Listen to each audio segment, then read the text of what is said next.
ਸਤਿ ਸ਼੍ਰੀ ਅਕਾਲ ਟੀਵੀ ਪੰਜਾਬ ਦੇਖ ਰਹੇ ਸਾਰੇ ਹੀ ਦਰਸ਼ਕਾਂ ਦਾ ਅੱਜ ਦੇ ਇਸ ਬੁਲੇਟਿਨ ਵਿੱਚ ਸਵਾਗਤ ਹੈ। ਖਬਰਾਂ ਦੀ ਸ਼ੁਰੂਆਤ ਕਰਾਂਗੇ ਹੈਡਲਾਈਨਸ ਦੇ ਨਾਲ। ਸਭ ਤੋਂ ਪਹਿਲਾਂ ਦੱਸਾਂਗੇ ਕੈਨੇਡਾ ਭਰ ਵਿੱਚ ਕੋਰੋਨਾ ਵਾਇਰਸ ਸੰਬੰਧੀ ਅੰਕੜੇ।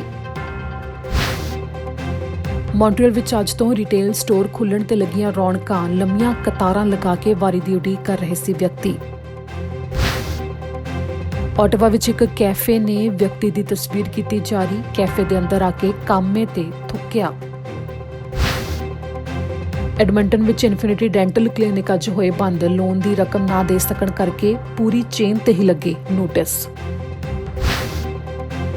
ਵੀਕਐਂਡ ਤੇ ਟੋਰਾਂਟੋ ਵਾਸੀਆਂ ਨੇ ਤੋੜੇ ਕੋਵਿਡ-19 ਸੰਬੰਧੀ ਬਣਾਏ ਕਾਨੂੰਨ, ਪਾਰਕ ਵਿੱਚ ਹਜ਼ਾਰਾਂ ਦੀ ਗਿਣਤੀ 'ਚ ਕੀਤਾ ਇਕੱਠ, ਪ੍ਰੀਮੀਅਰ ਨੇ ਲਗਾਈ ਫਿਟਕਾਰ ਤੇ ਸਭ ਨੂੰ ਕੋਵਿਡ-19 ਦੇ ਟੈਸਟ ਕਰਾਉਣ ਲਈ ਕਿਹਾ। ਅੱਜ ਕੈਂਪਿੰਗ ਸਾਈਟਸ ਲਈ ਬੁਕਿੰਗ ਖੁੱਲ੍ਹਣ ਦੇ ਬਾਵਜੂਦ ਹੋ ਰਹੀ ਸੀ ਬਾਰ-ਬਾਰ ਵੈਬਸਾਈਟ ਕ੍ਰੈਸ਼, ਸੋਸ਼ਲ ਮੀਡੀਆ ਤੇ ਫੁੱਟਿਆ ਬ੍ਰਿਟਿਸ਼ ਕੋਲੰਬੀਅਨਸ ਦਾ ਗੁੱਸਾ। ਓਨਟਾਰੀਓ ਵਿੱਚ ਸਾਰੇ ਹੀ ਬਿਜ਼ਨੈਸਿਸ ਲਈ ਡਗ ਫੋਰਡ ਦਾ ਬਿਆਨ, ਆਪ ਮਾਸਕ ਪਾਉਣਾ ਲਾਜ਼ਮੀ ਕਰਨ ਦੀ ਦਿੱਤੀ ਸਲਾਹ। ਰਾਜਨੀਤਿਕ ਪਾਰਟੀਆਂ ਨੇ ਆਪਣੇ ਕਾਮਿਆਂ ਦੀ ਤਨਖਾਹ ਦੇਣ ਲਈ ਲਈ ਸੀ ਸਰਕਾਰੀ ਮਦਦ, ਅੱਜ ਜਸਟਿਨ ਟਰੂਡੋ ਨੂੰ ਪੁੱਛੇ ਗਏ ਕਈ ਸਵਾਲ।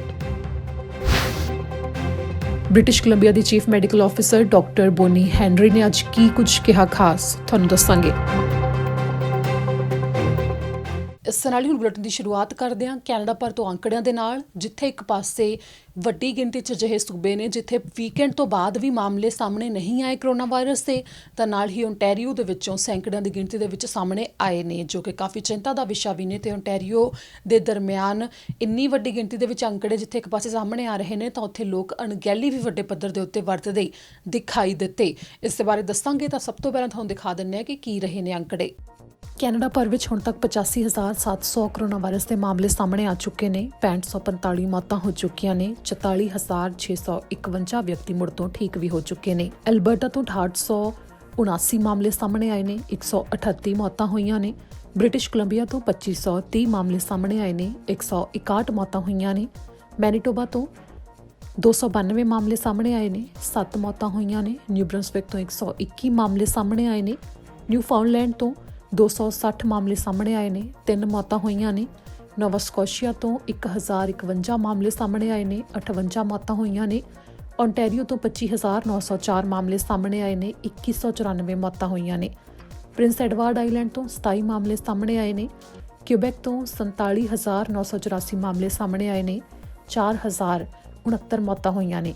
ਸਸਕੈਚਵਨ ਤੋਂ 634 ਮਾਮਲੇ ਸਾਹਮਣੇ ਆਏ ਨੇ, 7 ਮੌਤਾਂ ਹੋਈਆਂ ਨੇ।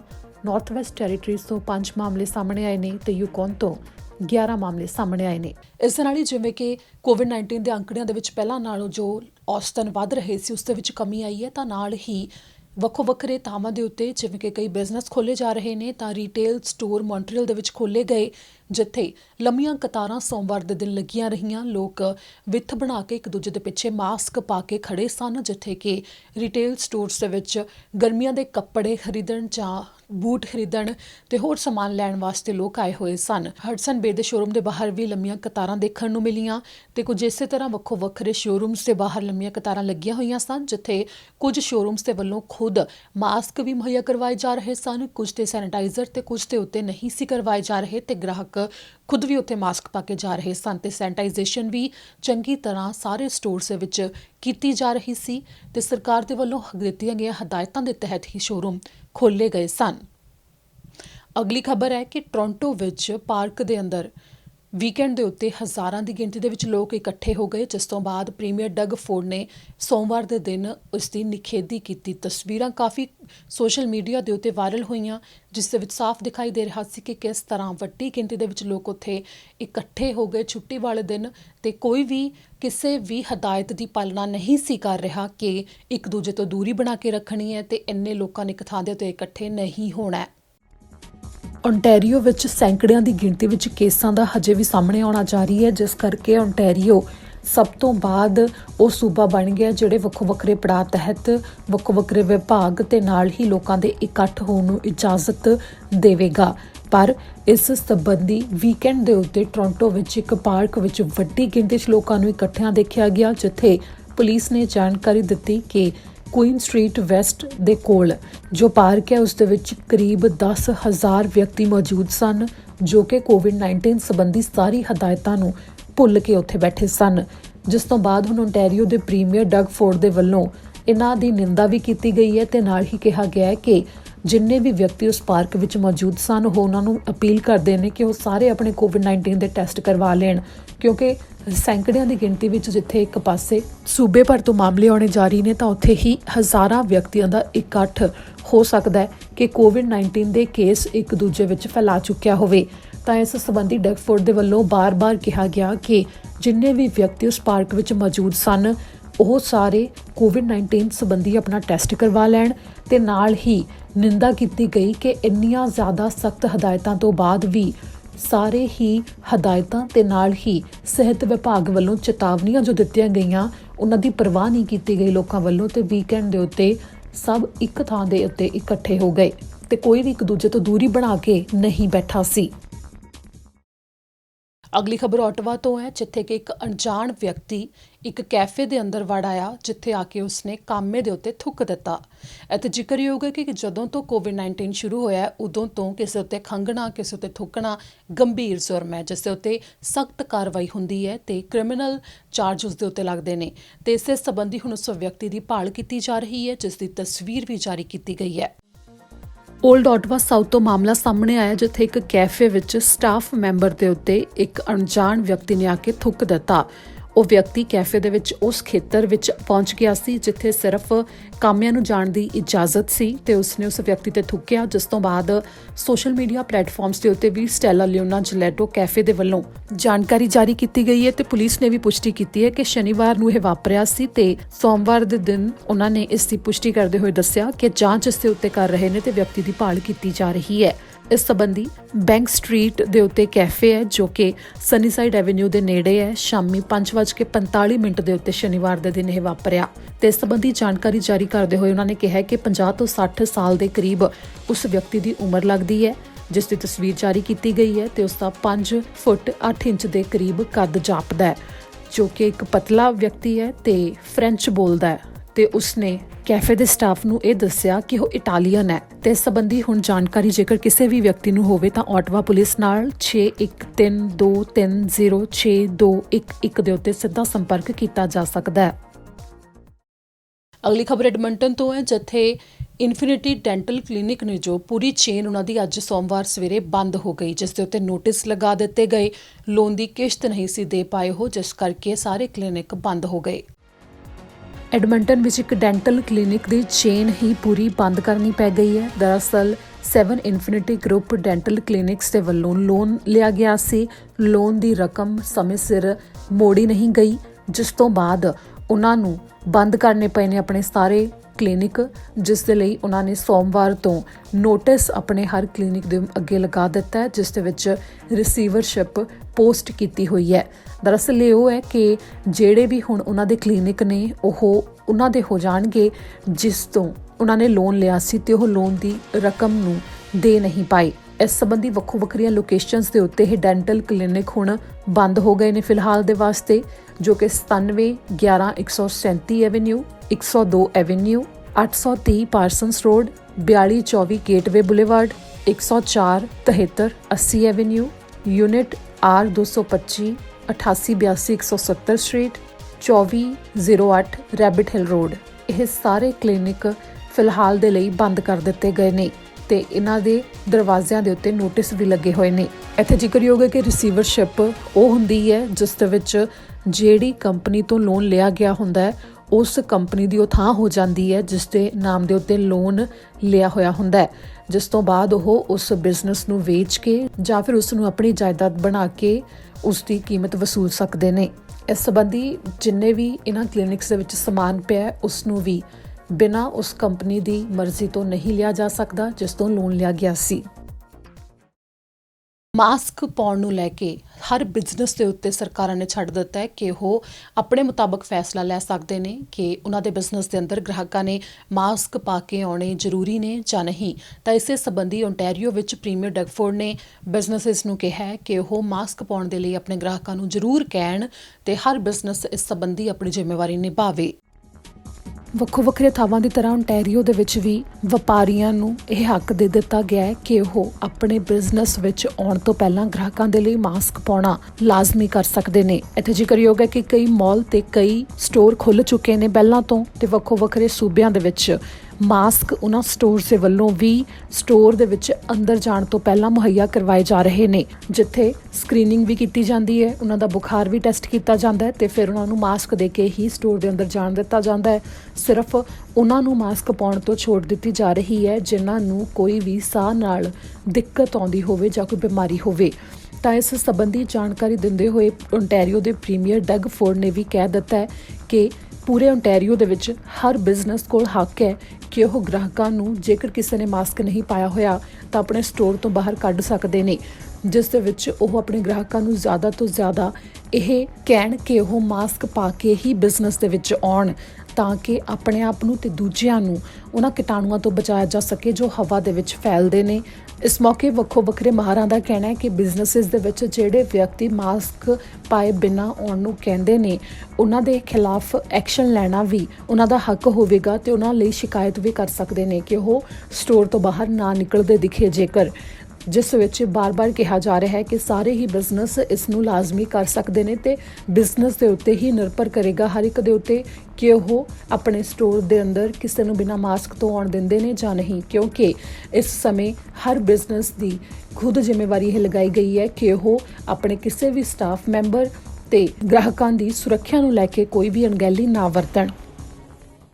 ਉਧਰ ਬ੍ਰਿਟਿਸ਼ ਕੋਲੰਬੀਆ ਵਿੱਚ ਅੱਜ ਤੋਂ ਕੈਂਪਿੰਗ ਸਾਈਟਸ ਨੂੰ ਬੁੱਕ ਕਰਨ ਵਾਸਤੇ ਵੈਬਸਾਈਟ ਦੇ ਉੱਤੇ ਜਿੱਥੇ ਇੱਕ ਪਾਸੇ ਬੁਕਿੰਗ ਖੋਲ੍ਹ ਦਿੱਤੀ ਗਈ ਤਾਂ ਉੱਥੇ ਹੀ ਲੋਕਾਂ ਦਾ ਉਦੋਂ ਗੁੱਸਾ ਫੁੱਟ ਪਿਆ ਜਦੋਂ ਦੁਪਹਿਰ ਤੱਕ ਲੋਕ ਕਾਫੀ ਜ਼ਿਆਦਾ ਝੱਖ ਮਾਰਦੇ ਰਹੇ ਪਰ ਵੈਬਸਾਈਟ ਬਾਰ-ਬਾਰ ਕ੍ਰੈਸ਼ ਹੋ ਰਹੀ ਸੀ। ਵੱਡੀ ਗਿਣਤੀ ਦੇ ਵਿੱਚ ਲੋਕਾਂ ਨੇ ਬੁਕਿੰਗਸ ਕਰ ਵੀ ਲਈਆਂ ਪਰ ਖੱਜਲ ਖੁਆਰੀ ਬਹੁਤ ਜ਼ਿਆਦਾ ਲੋਕਾਂ ਨੂੰ ਹੋਈ, ਜਿਸ ਸੰਬੰਧੀ ਸੋਸ਼ਲ ਮੀਡੀਆ ਦੇ ਉੱਤੇ ਜਿੱਥੇ ਇੱਕ ਪਾਸੇ ਉਹਨਾਂ ਨੇ ਅਨੁਭਵ ਸਾਂਝੇ ਕੀਤੇ ਤਾਂ ਨਾਲ ਹੀ ਆਪਣਾ ਗੁੱਸਾ ਪ੍ਰਗਟਾਇਆ, ਜਿਸ ਦਾ ਬ੍ਰਿਟਿਸ਼ ਕੋਲੰਬੀਆ ਸਰਕਾਰ ਦੇ ਵੱਲੋਂ ਜਵਾਬ ਵੀ ਦੇ ਦਿੱਤਾ ਗਿਆ। ਜਿਵੇਂ ਕਿ ਬ੍ਰਿਟਿਸ਼ ਕੋਲੰਬੀਆ ਵਿੱਚ ਅੱਜ ਤੋਂ ਕੈਂਪਿੰਗ ਸਾਈਟਸ ਵਾਸਤੇ ਅੱਜ ਤੋਂ ਬੁਕਿੰਗ ਸ਼ੁਰੂ ਹੋ ਗਈ ਤਾਂ ਨਾਲ ਹੀ ਇਸ ਸੰਬੰਧੀ ਵੈਬਸਾਈਟ ਦੇ ਉੱਤੇ ਇੰਨੀ ਜ਼ਿਆਦਾ ਦਿੱਕਤ ਆਈ ਕਿ ਸਵੇਰੇ 7 ਵਜੇ ਤੋਂ ਇਹ ਸ਼ੁਰੂਆਤ ਹੋਈ ਸੀ ਪਰ 10 ਵਜੇ ਤੱਕ ਵੀ ਲੋਕਾਂ ਦੇ ਵੱਲੋਂ ਵੱਡੀ ਗਿਣਤੀ ਦੇ ਵਿੱਚ ਸੋਸ਼ਲ ਮੀਡੀਆ ਦੇ ਉੱਤੇ ਸ਼ਿਕਾਇਤਾਂ ਕੀਤੀਆਂ ਗਈਆਂ ਤੇ ਗੁੱਸਾ ਪ੍ਰਗਟਾਇਆ ਗਿਆ ਕਿ ਵੈਬਸਾਈਟ ਬਿਲਕੁਲ ਵੀ ਚੰਗੀ ਤਰ੍ਹਾਂ ਕੰਮ ਨਹੀਂ ਕਰ ਰਹੀ, ਬਾਰ-ਬਾਰ ਕ੍ਰੈਸ਼ ਹੋ ਰਹੀ ਹੈ, ਜਿਸ ਦੇ ਵਿੱਚ ਉਹਨਾਂ ਨੇ ਆਪਣੇ ਅਨੁਭਵ ਸਾਂਝੇ ਵੀ ਕੀਤੇ ਕਿ ਇੱਕ ਵਾਰ ਜਿਹੜੀ ਸਾਈਟ ਉਹਨਾਂ ਦੀ ਮਨਪਸੰਦੀਦਾ ਹੈ ਉਸ ਨੂੰ ਬੁੱਕ ਕਰ ਦਿੰਦੇ ਨੇ ਤਾਂ ਥੋੜੀ ਦੇਰ ਬਾਅਦ ਜਦੋਂ ਵੈਬਸਾਈਟ ਕ੍ਰੈਸ਼ ਹੋ ਜਾਂਦੀ ਹੈ ਤਾਂ ਉਸੇ ਸਾਈਟ ਨੂੰ ਕੋਈ ਹੋਰ ਬੁੱਕ ਕਰ ਦਿੰਦਾ ਹੈ ਤੇ ਕਾਫੀ ਜ਼ਿਆਦਾ ਦਿੱਕਤਾਂ ਦਾ ਸਾਹਮਣਾ ਅੱਜ ਕਰਨਾ ਪਿਆ। ਤੇ ਇਸ ਸੰਬੰਧੀ ਮਿਨਿਸਟਰੀ ਆਫ এনवायरमेंट ਦੇ ਵੱਲੋਂ ਵੀ ਜਾਣਕਾਰੀ ਸਾਂਝੀ ਕੀਤੀ ਗਈ, ਜਿਸ ਦੇ ਬਾਰੇ ਉਹਨਾਂ ਨੇ ਦੱਸਿਆ ਕਿ ਆਖਰੀ ਵਾਰ ਜਦੋਂ ਇਸ ਵੈਬਸਾਈਟ ਦੇ ਉੱਤੇ ਸਭ ਤੋਂ ਜ਼ਿਆਦਾ ਲੋਕ ਰਿਜ਼ਰਵੇਸ਼ਨ ਕਰਾਉਣ ਆਏ ਸੀ ਤਾਂ ਇੱਕ ਦਿਨ ਦੇ ਵਿੱਚ 1100 ਰਿਜ਼ਰਵੇਸ਼ਨਸ ਹੋਈਆਂ ਸਨ, ਪਰ ਸੋਮਵਾਰ ਯਾਨੀ ਕਿ ਅੱਜ ਹੀ ਸਵੇਰੇ ਅੱਧੇ ਘੰਟੇ ਦੇ ਵਿੱਚ ਹੀ 800 ਰਿਜ਼ਰਵੇਸ਼ਨਸ ਹੋ ਗਈਆਂ, ਜਿਸ ਨਾਲ ਵੱਡੀ ਗਿਣਤੀ ਦੇ ਵਿੱਚ ਲੋਕ ਉੱਥੇ ਮੌਜੂਦ ਵੀ ਸਨ ਵੈਬਸਾਈਟ ਦੇ ਉੱਤੇ। ਇਸ ਸਮੇਂ ਜਾਣਕਾਰੀ ਦਿੱਤੀ ਗਈ ਕਿ 50,000 ਦੇ ਕਰੀਬ ਵਿਅਕਤੀਆਂ ਦੇ ਵੱਲੋਂ ਵੈਬਸਾਈਟ ਨੂੰ ਚਲਾਉਣ ਦੀ ਕੋਸ਼ਿਸ਼ ਕੀਤੀ ਜਾ ਰਹੀ ਸੀ, ਜਿਸ ਤੋਂ ਬਾਅਦ ਵੈਬਸਾਈਟ ਬਾਰ-ਬਾਰ ਕ੍ਰੈਸ਼ ਹੋ ਰਹੀ ਸੀ। ਜਿਸ ਸੰਬੰਧੀ ਸਰਕਾਰੀ ਅਧਿਕਾਰੀਆਂ ਨੇ ਜਾਣਕਾਰੀ ਵੀ ਦਿੱਤੀ ਕਿ ਕਾਫੀ ਹੈਰਾਨੀਜਨਕ ਅੰਕੜਾ ਸਾਹਮਣੇ ਆਇਆ ਜਦੋਂ ਦੁਪਹਿਰ ਦੇ ਸਮੇਂ ਤੋਂ ਪਹਿਲਾਂ 35,000 ਰਿਜ਼ਰਵੇਸ਼ਨਸ ਹੋ ਚੁੱਕੀਆਂ ਸਨ, ਜਿਸ ਤੋਂ ਬਾਅਦ ਜਿਹੜੇ ਵਿਅਕਤੀ ਇਸ ਮੌਕੇ ਆਪਣੇ ਲਈ ਕੈਂਪਿੰਗ ਸਾਈਟ ਬੁੱਕ ਨਹੀਂ ਕਰ ਸਕੇ ਉਹਨਾਂ ਤੋਂ ਮਾਫੀ ਵੀ ਮੰਗੀ ਗਈ ਅਧਿਕਾਰੀਆਂ ਵੱਲੋਂ। ਜਿਵੇਂ ਕਿ ਵੇਜ ਸਬਸਿਡੀ ਪ੍ਰੋਗਰਾਮ ਦੇ ਬਾਰੇ ਰਾਜਨੀਤਿਕ ਪਾਰਟੀਆਂ ਨੇ ਵੀ ਅਰਜ਼ੀਆਂ ਦਿੱਤੀਆਂ ਨੇ, ਤੁਹਾਨੂੰ ਦੱਸਿਆ ਸੀ ਪਹਿਲਾਂ, ਤੇ ਉਸ ਸੰਬੰਧੀ ਪ੍ਰਧਾਨ ਮੰਤਰੀ ਜਸਟਿਨ ਟਰੂਡੋ ਨੂੰ ਕਾਫੀ ਜ਼ਿਆਦਾ ਸਵਾਲ ਪੁੱਛੇ ਗਏ, ਜਿਸ ਦਾ ਜਵਾਬ ਉਹਨਾਂ ਨੇ ਕੀ ਦਿੱਤਾ ਤੁਹਾਨੂੰ ਦੱਸਦੇ ਹਾਂ। ਤੇ ਨਾਲ ਤੁਹਾਨੂੰ ਦੱਸ ਦਈਏ ਕਿ ਇਸ ਪ੍ਰੋਗਰਾਮ ਦੇ ਵਾਸਤੇ ਪਹਿਲਾਂ ਤੋਂ ਹੀ ਐਲਾਨ ਕੀਤਾ ਹੋਇਆ ਹੈ ਕਿ ਚੈਰਿਟੀਜ਼ ਤੇ ਨਾਨ ਪ੍ਰੋਫਿਟ ਆਰਗੇਨਾਈਜੇਸ਼ਨਸ ਤੇ ਵੱਡੇ ਤੇ ਛੋਟੇ ਬਿਜ਼ਨਸ ਲਾਹਾ ਲੈ ਸਕਦੇ ਨੇ ਤਾਂ ਕਿ ਕਾਮਿਆਂ ਨੂੰ ਨਾ ਕੱਢਿਆ ਜਾਵੇ। ਤੇ ਐਨਡੀਪੀ ਲੀਡਰ ਜਗਮੀਤ ਸਿੰਘ ਨੇ ਵੀ ਇਸ ਦੇ ਉੱਤੇ ਕਿਹਾ ਕਿ ਉਹ ਨਹੀਂ ਚਾਹੁੰਦੇ ਕਿ ਕਿਸੇ ਵੀ ਪਾਰਟੀ ਦੇ ਕਾਮੇ ਨੂੰ ਕੱਢਿਆ ਜਾਵੇ ਕੰਮ ਤੋਂ ਕਿ ਮਜਬੂਰੀ ਦੇ ਵਿੱਚ, ਤਾਂ ਕਰਕੇ ਇਸ ਮਦਦ ਦੇ ਵਾਸਤੇ ਅਪਲਾਈ ਕੀਤਾ ਗਿਆ। ਪ੍ਰਧਾਨ ਮੰਤਰੀ ਜਸਟਿਨ ਟਰੂਡੋ ਦੀ ਪਾਰਟੀ ਲਿਬਰਲ ਪਾਰਟੀ ਦੇ ਵੱਲੋਂ ਵੀ ਵੇਜ ਸਬਸਿਡੀ ਪ੍ਰੋਗਰਾਮ ਦੇ ਵਾਸਤੇ ਅਰਜ਼ੀ ਦਿੱਤੀ ਗਈ ਹੈ ਤੇ ਉਹਨਾਂ ਦੀ ਪਾਰਟੀ ਦੇ ਕਾਮਿਆਂ ਨੂੰ ਵੀ ਹਰ ਹਫ਼ਤੇ $847 ਤੱਕ ਮਦਦ ਮਿਲਣੀ ਹੈ। ਤੇ ਇਸ ਸੰਬੰਧੀ ਹੁਣ ਤੱਕ ਕੰਜ਼ਰਵੇਟਿਵਸ, ਨਿਊ ਡੈਮੋਕ੍ਰੈਟਸ ਤੇ ਗ੍ਰੀਨ ਪਾਰਟੀ ਵੀ ਅਰਜ਼ੀਆਂ ਦੇ ਚੁੱਕੀ ਹੈ ਇਸੇ ਪ੍ਰੋਗਰਾਮ ਦੇ ਵਾਸਤੇ। ਜਿਸ ਦੇ ਵਿੱਚ ਇਹਨਾਂ ਪਾਰਟੀਆਂ ਦੇ ਕਾਮਿਆਂ ਨੂੰ 75% ਤੱਕ ਤਨਖਾਹ ਮਿਲੇਗੀ। ਤਾਂ ਇਸ ਸੰਬੰਧੀ ਪ੍ਰਧਾਨ ਮੰਤਰੀ ਜਸਟਿਨ ਟਰੂਡੋ ਨੂੰ ਸਵਾਲ ਕਈ ਪੁੱਛੇ ਗਏ ਅੱਜ ਮੀਡੀਆ ਦੇ ਵੱਲੋਂ, ਤੇ ਉਸ ਸੰਬੰਧੀ ਜਵਾਬ ਦਿੰਦੇ ਹੋਏ ਪ੍ਰਧਾਨ ਮੰਤਰੀ ਨੇ ਜ਼ਿਆਦਾ ਸਵਾਲਾਂ ਦੇ ਜਵਾਬ ਦੇਣ ਤੋਂ ਇਨਕਾਰ ਕਰ ਦਿੱਤਾ। ਪਰ ਇੱਕ ਵਾਰ ਵਿੱਚ ਉਹਨਾਂ ਨੇ ਇਹ ਜ਼ਰੂਰ ਕਿਹਾ ਕਿ ਇਹ ਪ੍ਰੋਗਰਾਮ ਉਹਨਾਂ ਪਰਿਵਾਰਾਂ ਦੀ ਤੇ ਉਹਨਾਂ ਵਿਅਕਤੀਆਂ ਦੀ ਮਦਦ ਦੇ ਵਾਸਤੇ ਸ਼ੁਰੂ ਕੀਤਾ ਗਿਆ ਹੈ ਜੋ ਕੋਵਿਡ-19 ਦੇ ਕਰਕੇ ਪ੍ਰਭਾਵਿਤ ਹੋਏ ਤੇ ਆਪਣੀਆਂ ਗਰੋਸਰੀਜ਼ ਦੇ ਵਾਸਤੇ ਉਹਨਾਂ ਨੇ ਖਰਚਾ ਕਰਨਾ ਹੈ ਤੇ ਨਾਲ ਹੀ ਆਪਣੇ ਕਿਰਾਏ ਦੇਣੇ ਨੇ। ਤੇ ਵੇਜ ਸਬਸਿਡੀ ਪ੍ਰੋਗਰਾਮ ਇਸੇ ਕਰਕੇ ਹੈ ਕਿ ਲੋੜਵੰਦ ਜੋ ਇਸ ਸਮੇਂ ਹੈਗੇ ਨੇ ਤੇ ਉਹਨਾਂ ਦੀਆਂ ਨੌਕਰੀਆਂ ਨਾ ਚਲੀਆਂ ਜਾਣ, ਇਸ ਕਰਕੇ ਉਹਨਾਂ ਨੂੰ ਮਦਦ ਦਿੱਤੀ ਜਾ ਰਹੀ ਹੈ। ਤੇ ਉਹ ਚਾਹੁੰਦੇ ਨੇ ਕਿ ਇਸ ਸੰਬੰਧੀ ਕਿਸੇ ਦੀ ਵੀ ਨੌਕਰੀ ਨਾ ਜਾਵੇ, ਜਿਸ ਕਰਕੇ ਛੋਟੇ ਬਿਜ਼ਨਸ, ਵੱਡੇ ਬਿਜ਼ਨਸ, ਨਾਨ ਪ੍ਰੋਫਿਟ ਆਰਗੇਨਾਈਜੇਸ਼ਨਸ ਤੇ ਚੈਰਿਟੀਜ਼ ਨੂੰ ਇਸ ਸੰਬੰਧੀ ਮਦਦ ਦਿੱਤੀ ਜਾ ਰਹੀ ਹੈ। ਤੇ ਇਸੇ ਨੂੰ ਕਾਰਨ ਮੰਨਿਆ ਜਾ ਰਿਹਾ ਹੈ ਕਿ ਲਿਬਰਲ ਪਾਰਟੀ ਦੇ ਵੱਲੋਂ ਇਸ ਮਦਦ ਦੇ ਵਾਸਤੇ ਅਪਲਾਈ ਕੀਤਾ ਗਿਆ ਹੈ।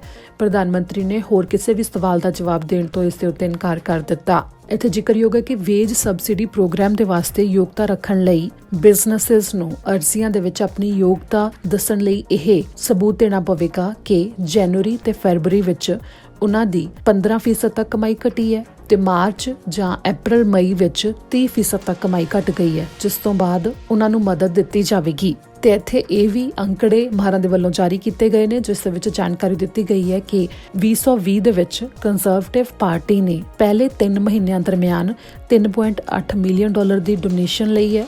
ਲਿਬਰਲ ਪਾਰਟੀ ਨੇ $2.8 ਮਿਲੀਅਨ ਤੇ ਨਾਲ ਹੀ NDP ਨੇ $9,64,000 ਦੀ ਡੋਨੇਸ਼ਨ ਲਈ ਹੈ।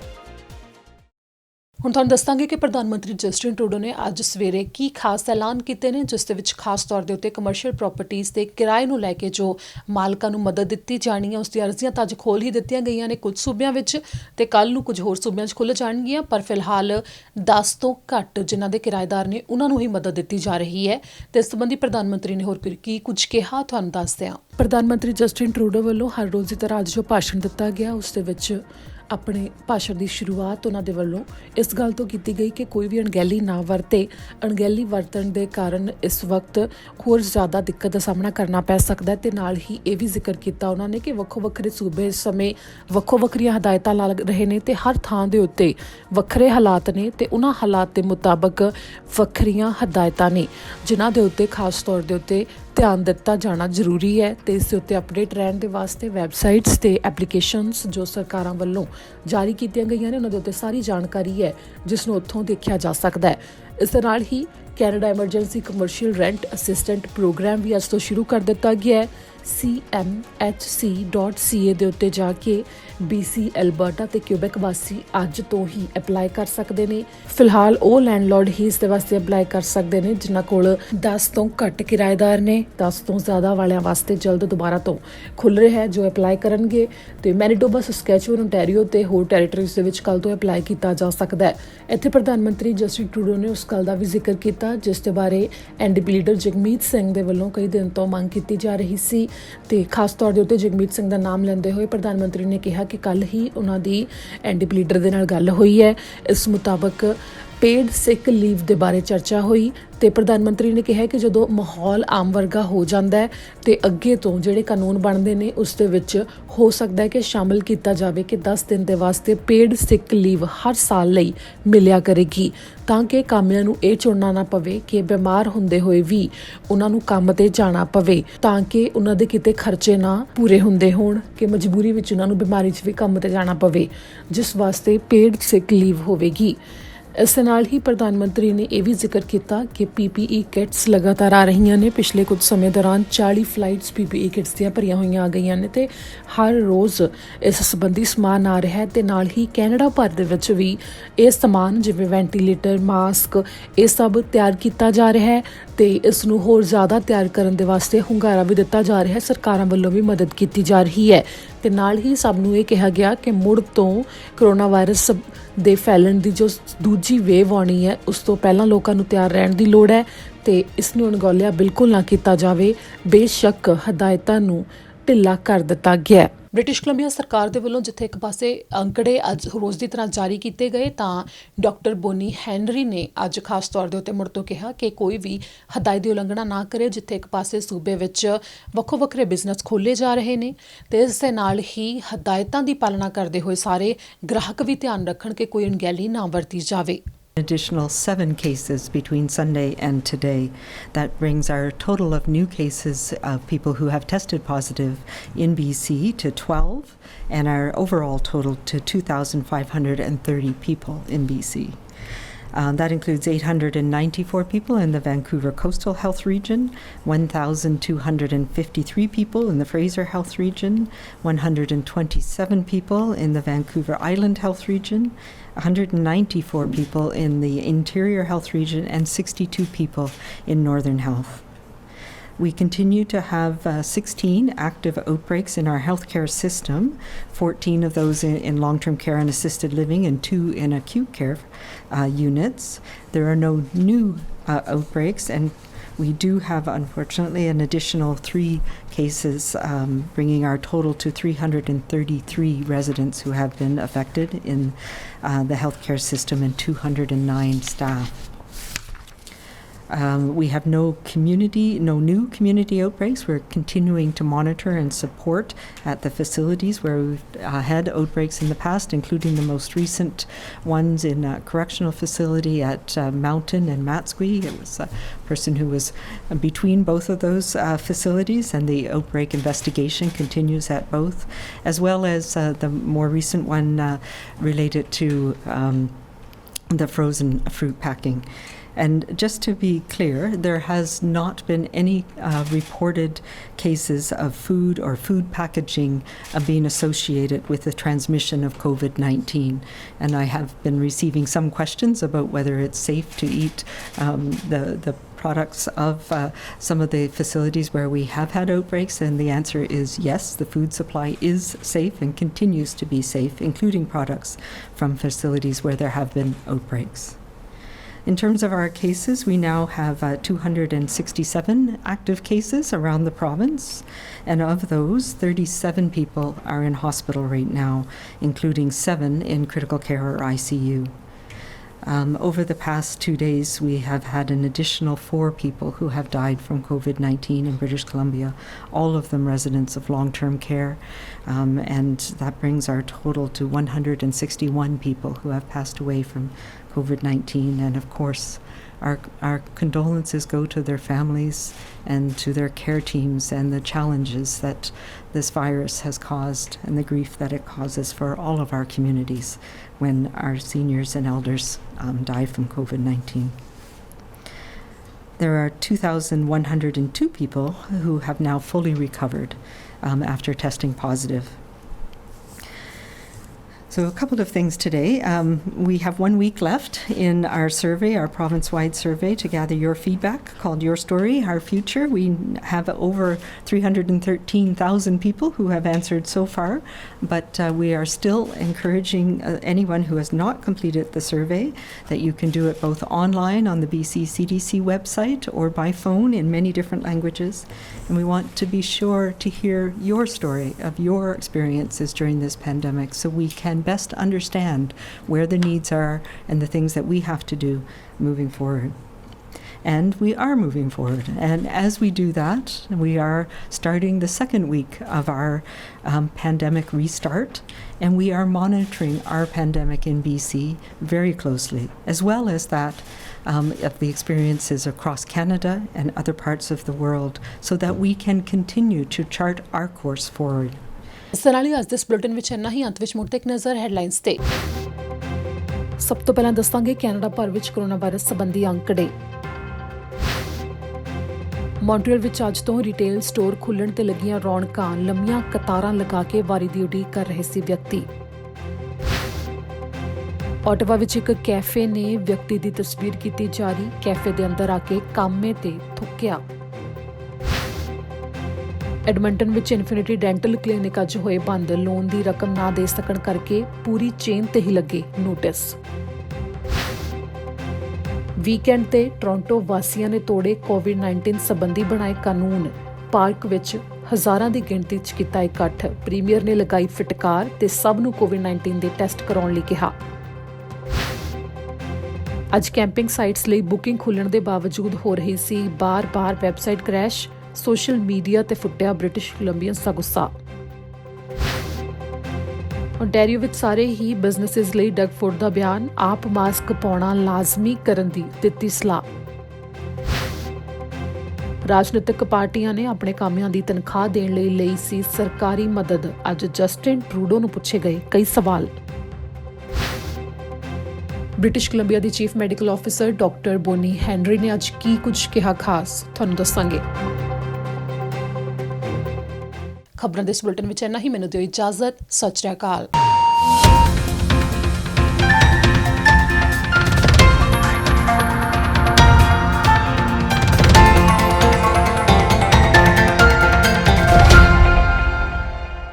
ਸਤਿ ਸ਼੍ਰੀ ਅਕਾਲ ਜੀ, ਮੈਂ ਨਿਰਮਲ ਮਾਨ ਪੂਰਾ ਟੈਕਸ ਸੈਟਲਮੈਂਟ ਤੋਂ। ਇਹ ਤੁਸੀਂ ਵੀਡੀਓ ਦੇਖ ਰਹੇ ਸੀ ਟੀਵੀ ਪੰਜਾਬ ਦੇ ਉੱਤੇ। ਇਹੋ ਜਿਹੇ ਹੋਰ ਜਾਣਕਾਰੀ ਭਰਪੂਰ ਵੀਡੀਓ ਦੇਖਣ ਵਾਸਤੇ ਟੀਵੀ ਪੰਜਾਬ ਦੇ ਚੈਨਲ ਨੂੰ ਸਬਸਕ੍ਰਾਈਬ ਕਰੋ ਤੇ ਨਾਲ ਹੇਠ ਦਿੱਤੇ ਹੋਏ ਬੈਲ ਆਈਕਨ ਦੇ ਬਟਨ ਦਬਾਓ। ਸਤਿ ਸ਼੍ਰੀ ਅਕਾਲ।